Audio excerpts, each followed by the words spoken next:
Shalom Bapak Ibu yang terkasih dalam Yesus Kristus. Kembali kita berjumpa di dalam program Mujizat Zaman Now yang diselenggarakan oleh Mount Hermon Church.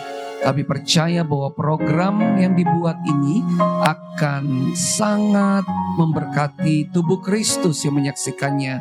Dan setiap hal yang dibicarakan di tempat ini akan benar-benar memperlengkapi dan membawa mujizat di dalam kehidupan Bapak Ibu semua. Sebelum kita masuk kepada pembicaraan kita di dalam program Mujizat Zaman Now ini, mari sebelumnya kita berdoa dan kita ingin menyembah Tuhan. Mari kita berdoa. Bapa, terima kasih untuk kesempatan kembali kami dapat bersama-sama di dalam program Mujizat Zaman Now yang diselenggarakan oleh Mount Hermon Church. Terima kasih, kami berdoa agar program ini Tuhan dapat menjadi berkat bagi setiap mereka yang menyaksikannya. Dan kami percaya bahwa mujizat benar-benar dialami bagi setiap mereka yang bersama-sama memuji, menyembah, dan beribadah bersama-sama di dalam program Mujizat Zaman Now ini. Terpujilah Engkau ya Bapa, kami serahkan sesi program Mujizat Zaman Now pada saat ini ke dalam tangan-Mu, hanya di dalam nama Tuhan Yesus Kristus. Haleluya.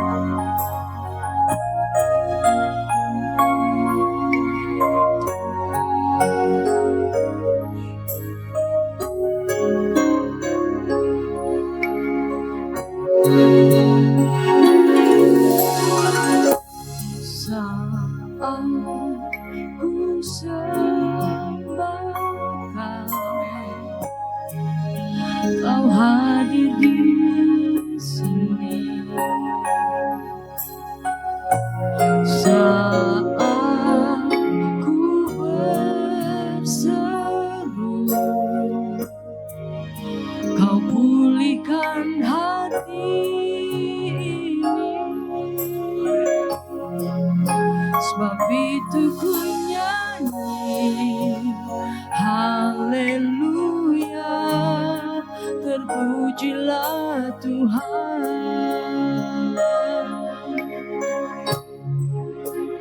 Hadirat-Mu Tuhan ku rasakan.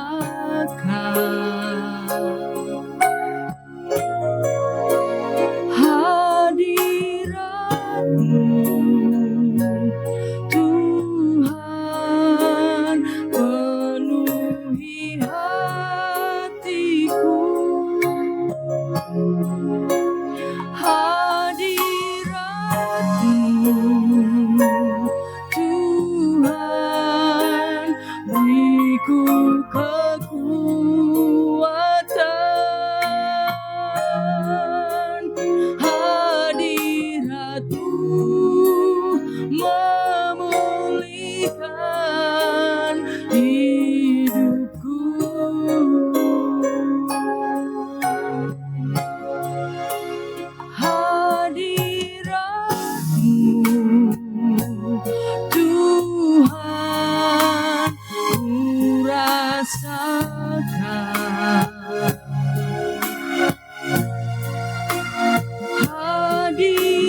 dan perkenananmu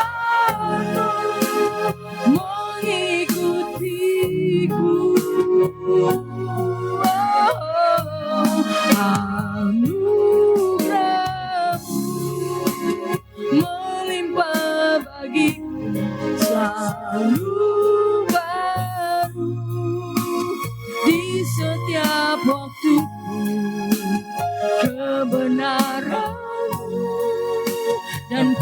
perkenananmu mengikutiku sepanjang hidupku. Anugerahmu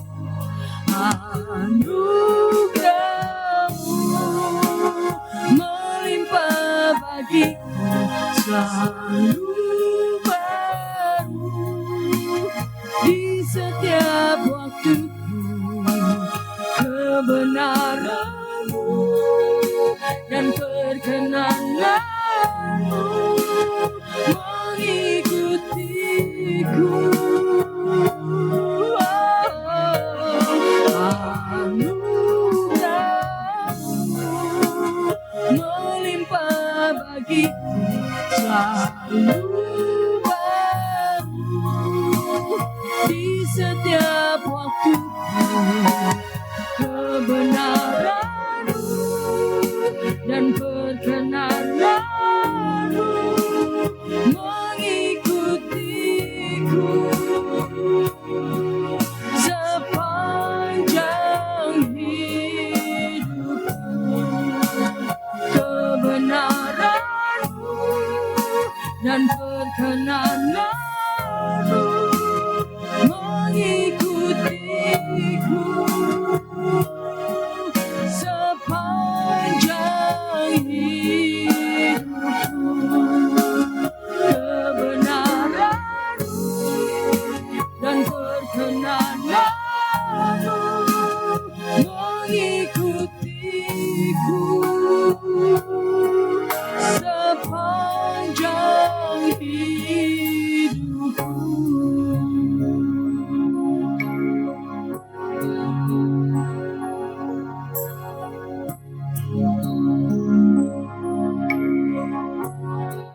Berkata loh, rohlah yang memberikan hidup. Daging tidak berguna sama sekali. Setiap firman yang Tuhan Yesus lepaskan, itu adalah roh dan hidup. Mari saudara, kita percaya hari ini kita akan mendapatkan makanan rohani yang terbaik. Amin. Yes, oke. Mari saudara, saya akan membagikan tentang overcoming unbelief. Ya, mengatasi ketidakpercayaan. Bisa nggak sih orang anak-anak Tuhan jatuh dalam ketidakpercayaan? Sangat bisa ya Pak Wel. Thank you buat jawabannya. Sangat bisa saudara. Ya, karena kita tahu kita ini adalah makhluk yang benar-benar tergoda dengan panca indera kita ya. Amin saudara. Ya, jadi kita benar-benar semua orang bisa jatuh ke dalam ketidakpercayaan. Apalagi menjelang akhir daripada akhir zaman, kita tahu bahwa banyak hal yang akan bisa membuat kita bergoncang, yang membuat iman kita bisa toto kore, ya katanya ya, kata orang Manado. Saya nggak tahu, itu cuma ikutan aja. Toto kore benar ya? Yang orang Manado. Oke, ya, bergemetar. Tapi ada satu hal. Ini adalah pengalaman ya saudara. Makanya kenapa hari ini saya membawakan hal ini. Karena ini hal ini terjadi pada saya. Saya percaya nggak ada orang yang kebal, ya. Musa aja kena ketidakpercayaan. Amin, saudara. Murid-murid Yesus yang bergaul sama Yesus tiap hari, Yesus hadir loh. Kamu tuh imannya kecil. Amin, saudara. Kenapa? Karena mereka jatuh ke dalam ketidakpercayaan, ya, saudara. Jadi kalau hari ini kita bisa jatuh percaya, oh yes, puji Tuhan. Kenapa? Artinya kalau kita disadarkan oleh Tuhan bahwa you are unbelief, berarti Tuhan sudah memberikan kasih-Nya kepada kita supaya kita keluar dari situ dan membawa kita naik lagi. Amin, saudara. Saya justru ya saudara, itu sangat bersuka cita kalau ditegur Tuhan. Kenapa tuh saudara? Bersuka cita karena saya tahu kalau seorang bapak mengasihi anaknya, pasti anaknya ditegur, betul nggak sih? Iya kan? Kalau Anda selama ini hidup tuh ikut Tuhan, gak pernah dengar suara Tuhan negor kita, negor kamu, hati-hati loh. Jangan-jangan Anda udah terlalu jauh jalannya dari Tuhan, sehingga gak dengar lagi Tuhan panggil, hei kamu. Tuhan ada satu janji yang hari ini, sampai hari ini saya masih menantikan. Itu udah menantikan dari tahun 95 sampai hari ini. Jadi hampir 30 tahun ya, betul ya? Jadi itu yang membuat saya setiap kali kalau ingat titik itu saudara, saya langsung kayaknya dan hati saya langsung kayak goyah gitu. Kenapa? Saya selalu bilang Tuhan, I'm already almost 60 loh Tuhan. Saya hampir 60 tahun loh Tuhan. Saya bilang Tuhan, ini janjimu kemana? Janjimu kok belum digenapi? Ini janji Tuhan benar-benar luar biasa. Menurut saya itu besar banget buat saya. Tapi sampai hari ini belum digenapi. Nah di titik ketika dalam peperangan yang intens itu, tiba-tiba itu kayak perasaan hati saya tuh kayak, itu jangan-jangan dulu salah membuat kayak. Ya, kayaknya itu salah membuat deh. Kayaknya itu nggak benar deh gitu. Tapi tiap hari ketika berdoa, hati itu kayaknya down. Hati itu rasanya kayak kayak terus sih tetap baca Alkitab, tetap berdoa, tapi hati kayak nggak bisa rise up gitu loh saudara. Saya lihat di dalam kehidupannya Abraham. Ya, Abraham. Mari kita buka ayatnya langsung aja. Mari Ibu, kita lihat perjalanannya Abraham dari Roma 4 ayat 18, 19, 20, 21. Yuk kita lihat ya. Saya akan bacakan ayat yang 18, teman-teman baca ayat yang ke-19. Jadi saya nggak genap, Anda yang ganjil. 1, 2, 3. Sebab sekalipun tidak ada dasar untuk berharap, namun Abraham berharap juga dan percaya bahwa ia akan menjadi bapa banyak bangsa menurut yang telah difirmankan. Demikianlah banyaknya nanti keturunanmu. Silakan 19. Imannya tidak menjadi lemah walaupun ia mengetahui bahwa tubuhnya sudah sangat lemah karena usianya telah kira-kira 100 tahun dan bahwa rahim Sarah telah tertutup. Ayat 20. Tetapi terhadap janji Allah ia tidak bimbang karena ketidakpercayaan, malah ia diperkuat dalam imannya dan ia memuliakan Allah. Ayat 21. Dengan penuh keyakinan bahwa Allah berkuasa untuk melaksanakan apa yang telah Dia janjikan. Lihat saudara, Abraham dijanjikan Allah dia akan menjadi bangsa yang besar, dia bahkan memiliki keturunan. Tapi sampai dia umurnya hampir 100 tahun, dia belum punya anak juga, saudara. Sedangkan tubuhnya sudah tidak bisa, kalau secara biologis gak bisa melahirkan anak. Sarah pun rahimnya sudah tertutup, saudara. Jadi di sini Abraham, kita lihat saudara, benar-benar tidak ada dasar untuk berharap. Namun Abraham berharap juga dan percaya. Di sini ada kata dua berharap. Berharap yang pertama, saudara, Abraham tidak punya dasar untuk berharap. Kenapa, saudara? Karena dia nggak punya harapan di dalam fisiknya. Dia nggak punya harapan di dalam tubuhnya, nggak punya harapan. Dia nggak punya harapan di dalam tubuhnya Sarah untuk bisa mengharapkan janji Tuhan bahwa dia akan memiliki keturunan. Padahal janji Tuhan apalagi bangsa satu aja nggak ada. Benar nggak, saudara? Kita lihat Abraham benar-benar, dia benar-benar seperti saya tadi ngelihat fisik dong. Ini udah umur segini nih Tuhan, mana janjimu? Justru saya ini jatuh, saudara. Tapi saya juga lihat Abraham juga pernah jatuh, betul nggak, saudara? Ketidakpercayaan. Ketika di Kejadian 15 di bawah tenda itu yang ada cuma istrinya dan satu lagi pegawainya, saudara. Dia mulai bertanya, Tuhan sebentar lagi aku mati. Siapa yang menjadi pewarisku? Artinya apa, saudara? Dia mulai masuk ketidakpercayaan. Mana janjimu, Tuhan? Mana, ya kan? Sedangkan lihat istriku cuma di sini, ini ada cuma pegawaiku doang, saudara. Tapi Tuhan bilang, ayo keluar dari tenda. Keluar, Bang. Coba kamu lihat, bilangnya. Kalau kamu bisa hitung langit, bintang itu, segitu banyaknya keturunan. Jadi Abraham yang disebut bapak orang percaya juga pernah jatuh di dalam ketidakpercayaan. Amin, saudara. Jadi di sini kita lihat bahwa Abraham itu mengalami perjalanan bersama dengan Tuhan di dalam imannya, saudara.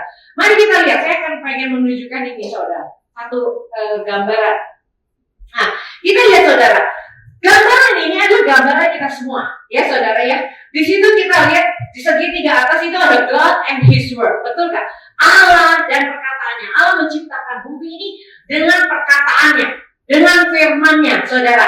Sedangkan di bawah yang kuning lagi senyum itu believers ya saudara. Kita orang-orang yang percaya, orang-orang yang telah diselamatkan, orang yang telah menerima Tuhan Yesus yang mengalami kelahiran baru, itu believers. Waktu kita dilahirkan baru saudara, kita mulai memiliki fellowship dengan Tuhan. Amin, katakan amin saudara. Nah, setiap orang percaya, Tuhan pasti memberikan visi. Anda lihat tuh, tanda panah yang merah. Ada visi yang Tuhan mau kita kerjakan. Ada tujuan yang Tuhan mau kita kerjakan. Jadi teman-teman semua yang di sini, saudara-saudara yang melayani di sini, kita bukan hanya melayani tanpa tujuan. Kita bukan hanya melayani sebagai Anda singar atau Bapak Pendeta sebagai gembala atau semuanya di sini. Karena ada visi yang Tuhan berikan. Visi di gereja disebut apa? Menyiapkan umat yang layak bagi Tuhan untuk tercatat di surga. Berarti ada visi yang akan kita capai. Kita bukan hanya ngumpulin apa saudara orang. Ada visi yang Tuhan ingin berikan kepada kita dan itu kita genapi. Nah, sama seperti tadi Abraham, ketika dia dipanggil oleh Tuhan di Kejadian 12, Tuhan bilang apa? Abraham, keluar dari rumah papa mama kamu, keluar dari tanah kamu, dan pergi ke tanah negeri yang aku akan tunjukkan kepada kamu. Jadi Tuhan memberikan satu tujuan kepada Abraham, saudara. Jadi ada God purpose, ada God vision. Nah, oleh karena itu saudara, si orang percaya ini, si believers ini harus berjalan kepada God purpose itu, saudara. Amen.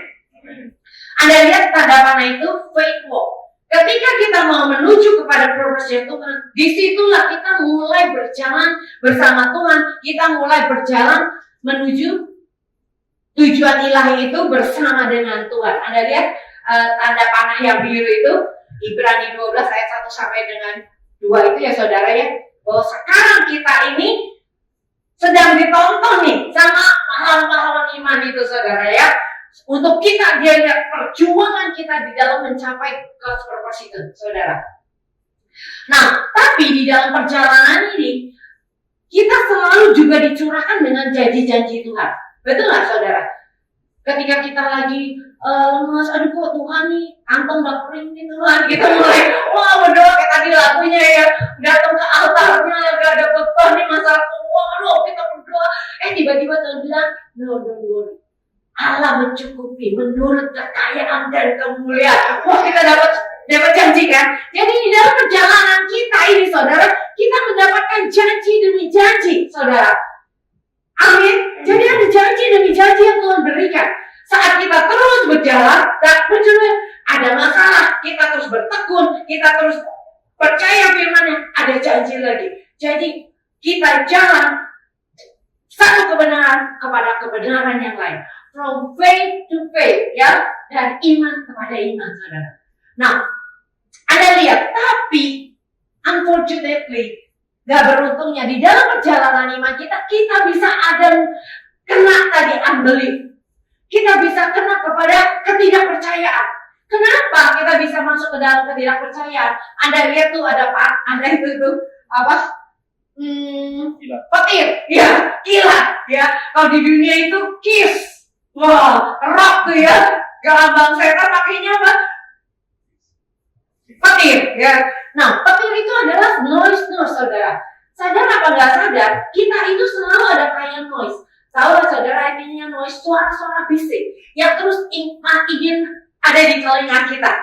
Noise ini ketika kita mendengarkannya lebih banyak daripada firman Tuhan, kita akan masuk ke dalam unbelief. Anda lihat. Jadi kita harus hati-hati tuh saudara, ketika Anda mendengarkan apa yang Anda dengar setiap hari. Siapa yang Anda dengar setiap hari? Mata kita melihat apa setiap hari? Anda tahu mata dan telinga ini gerbang daripada pikiran kita. Mata dan telinga ini gerbang kepada pikiran kita. Maaf ya saudara, sore-sore ini kita belajar dikit ya. Ya, jadi kita percaya bahwa ada sesuatu yang Tuhan ingin ajarin kepada kita. Amin. Nah, noise itu apa aja sih? Ya, Anda lihat. Noise suara bising menimbulkan ketidakpercayaan. Satu, fakta natural. Seperti tadi Abraham tidak ada dasar untuk berharap. Namun dia berharap juga. Dia tidak memperhatikan tubuhnya yang udah rentah itu, saudara. Istrinya yang sudah tidak bisa melahirkan. Dia tidak memperhatikan fakta natural. Tapi ketika dia memperhatikan fakta natural, dia pasti akan jatuh ke dalam ketidakpercayaan, saudara. Contoh yang paling gampang lagi adalah bangsa Israel. Ketika Tuhan udah bilang, ayo kita akan nyebrang ke Kanaan, sudah dekat, saudara, nyebrang ke Kanaan. Mereka bilang, kita ngintip dulu yuk. Ngintip ke tanah Kanaan. Kirimin dong Musa, 12 pengintai. Benar, saudara? Dikirimlah 12 pengintai. Semua pergi ke sana 40 hari. Wow, di sana ternyata benar. Tanahnya berlimpah, susu, subur, anggurnya gede-gede. Tetapi di sana banyak kubu-kubu, ada banyak benteng-benteng, dan terlebih lagi ada orang enak yang maha besar. Mereka lihat, wow, tanahnya sih oke, tapi penduduknya yang gak oke, karena itu raksasa-raksasa. Akhirnya 40 hari mereka pulang kepada Musa. Mus, wah, dikumpulkan semuanya, Pak Musa, 12 orang ini. Yang 10 orang bilang, tanahnya sih oke Pak Musa, subur dan wah enak deh pokoknya.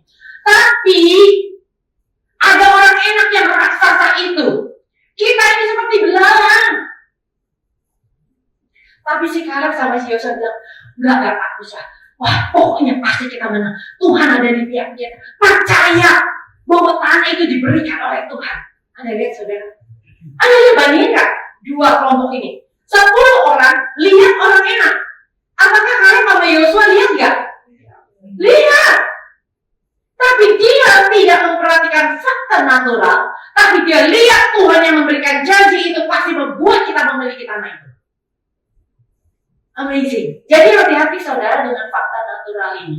Ya, saya lihat di brosur bahwa di sini ada kesembuhan ilahi, di sini ada mujizat-mujizat. Tapi jemaat pun harus diajar. Betul gak? Untuk tidak melihat fakta natural. Ketika kita hidup dalam fakta natural, yakin iman kita akan bangkit. Iman kita pasti akan diserang terus dengan rasa tidak percaya. Amin, saudara.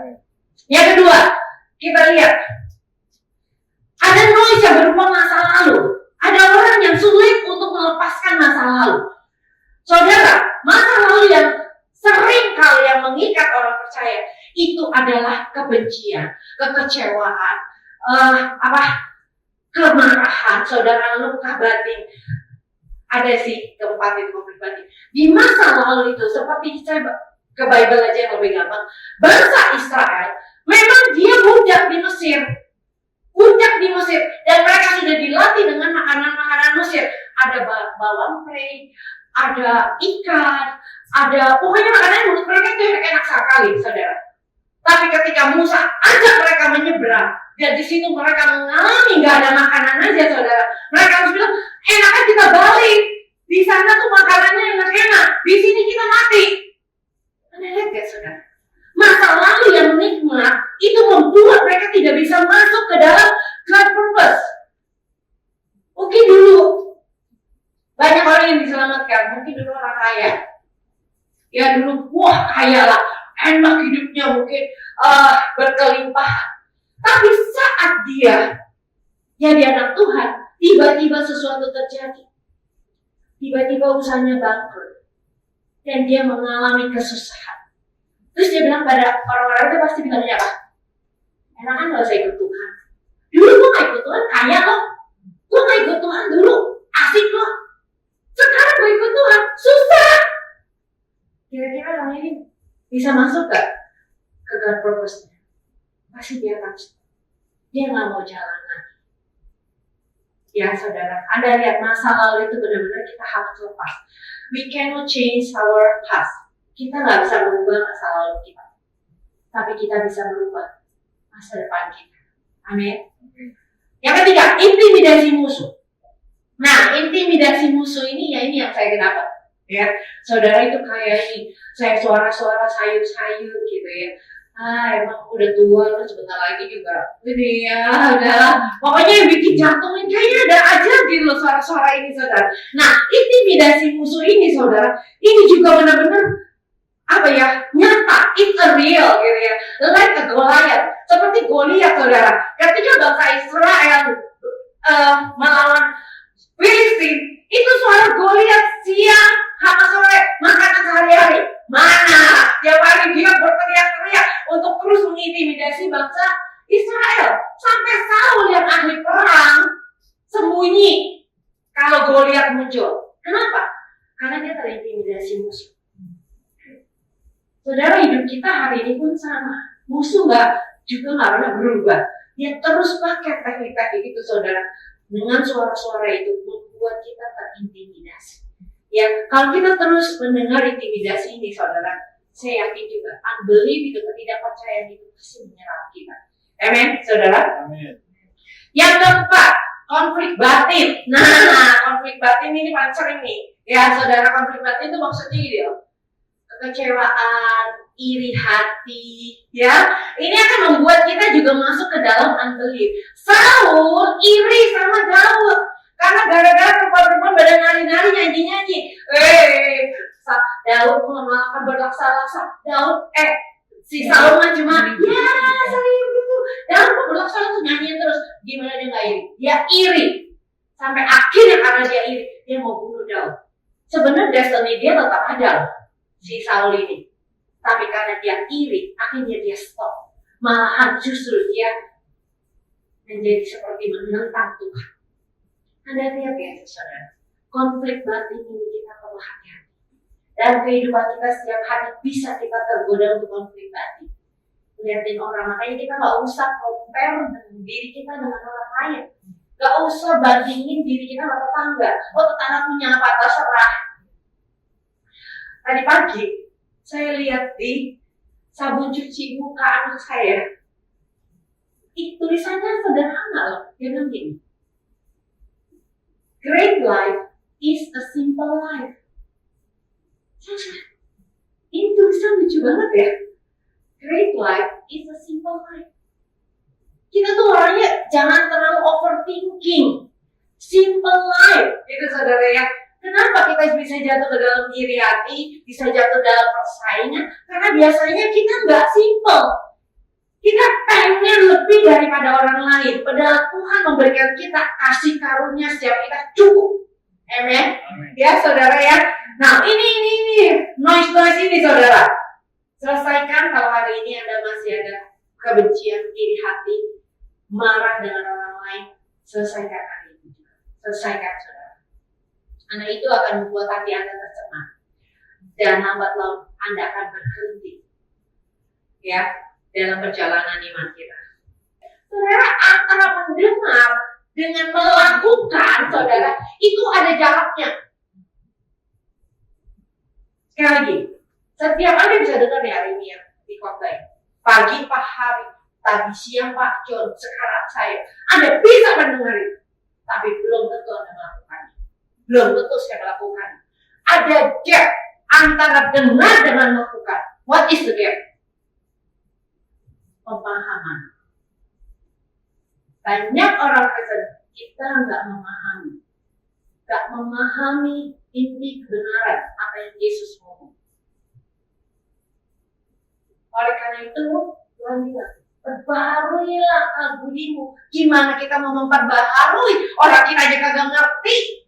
Matius 13 katakan orang-orang itu dengar firman tentang kerajaan Allah tapi tidak mengerti, buruk yang ambil. This is the time, saudara. Kita perlu minta kepada Tuhan roh hikmat dan wahyu untuk mengenalnya. Sehingga setiap firman yang kita baca, it's not only firman yang mematikan. Amen, saudara. Yang kedua, saudara. Saya sampai jam berapa, Pak? Sampai jam 7 malam ya? Tuh, Bapak aja udah kaki aku. Oke, jadi kita harus konsisten. Membangun itu bukan cuma seminggu sekali atau sekali-sekali, tapi kita need konsisten, ya saudara ya.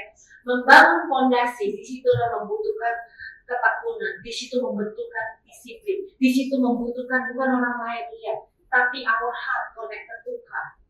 hati kita terhubung dengan Tuhan, saudara, kita membangun benar-benar prinsip persekutuan yang benar, ya saudara ya. Nah, kedua saudara, tidak fokus kepada fakta natural seperti yang saya sudah ceritain. Abraham tidak fokus kepada apa yang dia lihat dengan mata, apa yang dia dengar dengan telinga, tapi dia juga percaya apa yang Tuhan katakan. Anda boleh lihat deh, saya akan lihat balik ke Roma 4. Yang tadi, yang nih, ya. Ayat yang ayat 21. Saya bacain dari 20. Tetapi terhadap janji Allah, ia tidak bimbang karena ketidakpercayaan. Ingat sekali lagi, Kejadian 15, dia udah bimbang. Tapi at the end, dia bisa diceritain oleh Paulus tentang ini. Dia tidak bimbang karena ketidakpercayaannya. Malah diperkuat dalam imannya.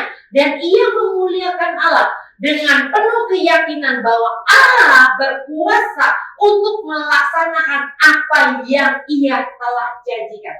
Anda lihat gimana saudara kita benar-benar bisa seperti Abraham. Dia cuma yakin bahwa Allah is able, bahwa Allah itu sanggup menggenapi firman-Nya. Gimana saya bangkit dari tadi jatuh ketidakpercayaan setelah Tuhan tegur saya, you are under, and I hear one word, God never fail. Allah gak pernah gagal. He is not the writer of failure. Dia bukan Allah penulis kegagalan. Dia bukan penulis kebingungan. Dia tidak pernah menulis itu, saudara. Tidak pernah ada. Ketika Allah berfirman, seperti Abraham katakan, dia yakin bahwa Allah akan menang. Satu kata itu cukup buat saya. Yes, God, you never fail. Your word never fail. Firman-Mu gak pernah gagal. Sekalipun kalaupun gua sampai umur 70 baru digenapi, let's do it. Amin, saudara. Karena Allah tidak pernah gagal. Allah bukan bikin kita bingung. Kenapa tidak percaya? Karena bingung, lagi bingung antara fakta natural dengan fakta alam roh, gitu saudara. Nanti ya saudara ya. Jadi kita yuk kita masuk ke level berikutnya, saudara, tahun 2024 ini. Oh, kita bukan lagi hidup dari hal-hal yang natural. Yang ketiga, menaklukkan pikiran yang menentang Allah dan janji-janjinya. 2 Korintus 10 ayat 3-5 dikatakan bahwa setiap pikiran-pikiran yang menentang pengenalan akan Allah itu harus kita taklukkan. Belajar menaklukkan. Jadi gimana saudara saya menaklukkan hal ini? Setiap kali saya mulai merasakan atau fokus kepada natural, saya mulai menaklukkan. No, Tuhan bilang pasti terjadi. Saya menjadi tadi yang kata-kata yang saya dapatkan secara rema itu saya perkatakan. No, Tuhan gak pernah. Tuhan gak pernah bikin perkataannya tuh jadi nol. Dan Allah tidak pernah berdusta. Itu saya harus selalu katakan. Itu cara saya menaklukkan pikiran saya kepada Kristus. Saya katakan setiap rema yang saya dapat itu saya katakan. Amin, saudara. Ya, jadi nanti Anda baca ayat sendiri. Yang keempat, oke, masih bertahan dikit lagi ya. Bangun kayak tadi Abraham. Dia nggak menjadi lemah, tapi dia memuliakan Allah. Artinya apa? Dia justru worship God. Dia justru membangun kehidupannya bersyukur, membangun hidupnya untuk memperkatakan kebesaran Tuhan. Ketika Anda worship, saudara, kayak tadi, kita worship. Ada baiknya selalu memasukkan lagu yang membesarkan Tuhan. Jadi ketika kita lihat fakta, waktu kita nyanyi tentang kebesaran Tuhan, tentang kebaikan Tuhan, tentang apa yang Dia kerjakan, kita dibawa dari lihat fakta melihat kepada Dia lewat pujian. Itu kuat kuasa dari nyanyian. Amen, saudara. Kenapa itu orang dunia, orang bikin lagu rock, saudara, bisa bikin orang bunuh diri? Itu tahu. There is power in word, there is power in singing. Itu anak muda ya, pada dengerin rock terus nih. Tidak ada satu lagu yang I will keep. Dia mau itu doang, diulang-ulang, dia masukin. Itu benar-benar terjadi loh, saudara. Pembunuhan oleh karena dia dengerin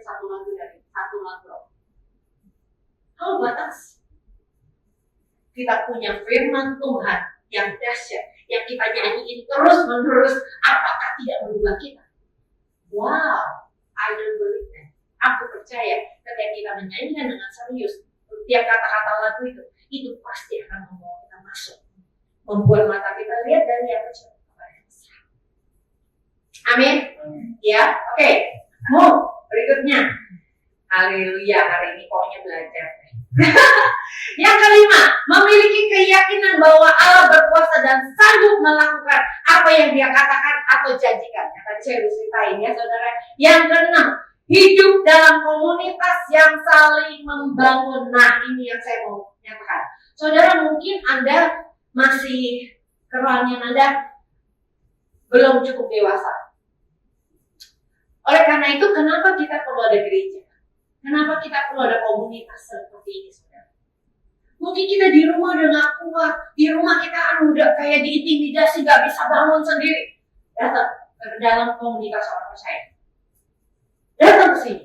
Ketika Anda worship, seriously, benar-benar dengerin firman orang yang berkhotbah, saya yakin puluh Anda bosan. Benar, saudara. Tapi justru iblis mau, saudara, ketika kita lagi jatuh dalam ketidakpercayaan percaya, atau ketika Anda sedang kayak gak ada kuasa, dia bikin Anda makin keras.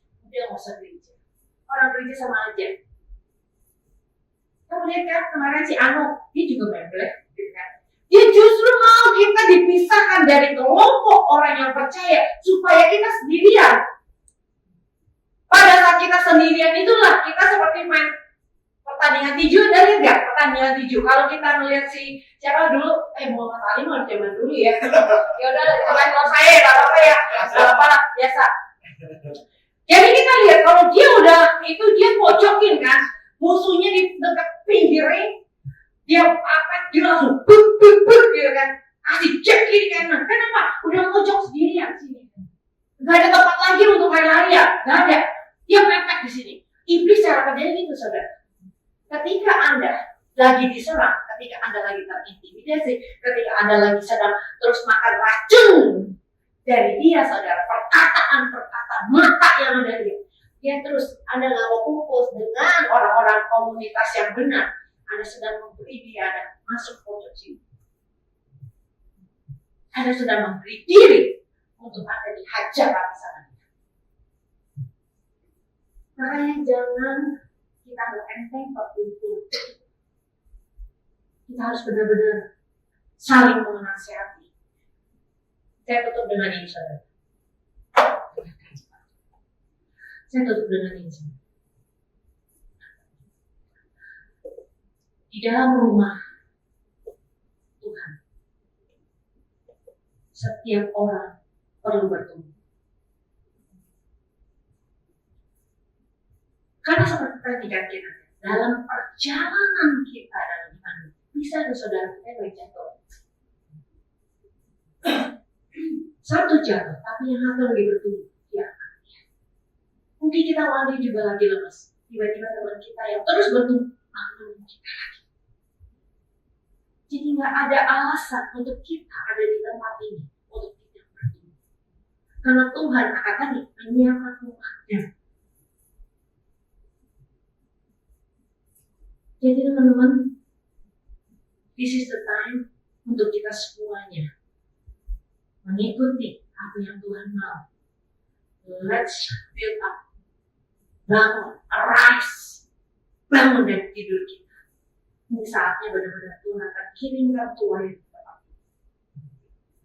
Atmosfer, Anda harus dengerin. Kita bukan bangun atmosfer saja. Kalau yang kita suka-cita, kita bangun atmosfer yang suka-cita. Tapi kita harus build in the spirit.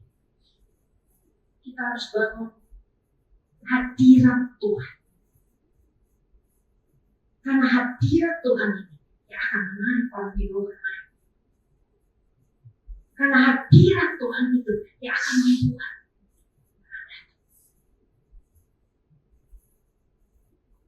Ya saudara, jadi jangan sia-siakan kesempatan dan tempat yang Tuhan berikan ini. Bikin semuanya penuh. penuh dengan kemuliaan Tuhan, dan mereka siap untuk menjadi umat yang juga akan menjadi berkat buat dunia. Amin. Oke. Mari kita berdoa. Puji syukur Tuhan kami panjatkan depan-Mu Tuhan, untuk setiap jemaat-Mu, untuk setiap penonton, untuk setiap netizen yang menyaksikan acara ini, acara mujizat zaman now ini, yang sakit Tuhan sembuhkan, karena Tuhan mau dan mampu menyembuhkan kami, karena nama Yesus ada di atas segala nama, ada di atas segala nama penyakit kami. Demikian juga usaha pekerjaan kami juga Tuhan berkati, karena Tuhan kaya menjadi miskin, agar kami menjadi kaya, agar kami diberkati. Terima kasih Tuhan Yesus, terima kasih. Apapun masalah kami Tuhan, kami percaya bersama dengan Yesus kami selalu punya solusi. Demikian juga Tuhan berikan damai di dalam keluarga kami, damai Kristus, sehingga suami istri tetap menjaga kasih mula-mula, tetap mengasihi orang tua, mengasihi anak, anak menghormati orang tua dan mengasihi orang tua. Terima kasih Tuhan Yesus, berkati usaha pekerjaan kami, berkati juga istri yang di ibu rumah tangga, berkati juga anak-anak kami yang sedang studi sekolah, agar anak-anak kami menjadi anak sehat, cerdas, dan selalu dapat beasiswa, baik sekolah di luar negeri maupun di dalam negeri. Berkati mereka sampai studi S3-nya lulus dengan beasiswa. Terima kasih Tuhan Yesus. Terima kasih Pak Gari juga anak-anak kami dari segala pergaulan yang buruk, Pak Gari juga dari segala niat-niat orang yang jahat Tuhan. Terima kasih Tuhan Yesus, terima kasih Tuhan Yesus, dalam nama Yesus. Dan kami ingin akhiri doa ini dengan doa berkat. Mari Bapak Ibu semuanya, angkat kedua tangan kita, siap menanti kita untuk menerima berkat-berkat dari Allah Bapa yang Maha Kuasa. Berkat dari Allah Bapa yang Maha Kuasa, kasih karunia dari Tuhan Yesus serta penyertaan Roh Kudus menyertai kami semua mulai hari ini sampai selama-lamanya. Haleluya, sama-sama kita berkata amin. Terima kasih Bapak Ibu, saudara-saudari yang telah menyaksikan program Mujizat Zaman Now. Dan kami percaya bahwa setiap hal yang telah disampaikan melalui program ini akan sungguh-sungguh memberkati Bapak Ibu di rumah. Dan kebenaran yang disingkapkan melalui program ini akan menjadi bagian di dalam kehidupan Bapak Ibu sekalian. Sampai berjumpa kembali di program Mujizat Zaman Now yang selanjutnya. Kita akan tutup bersama-sama dengan menaikkan ucapan syukur. El Shaddai, El Shaddai, El Shaddai, El Shaddai, Allah Maha Kuasa. Dia besar, Dia besar, El Shaddai mulia, El Shaddai, El Shaddai, Allah Maha Kuasa. Berkat-Nya melimpah, El Shaddai.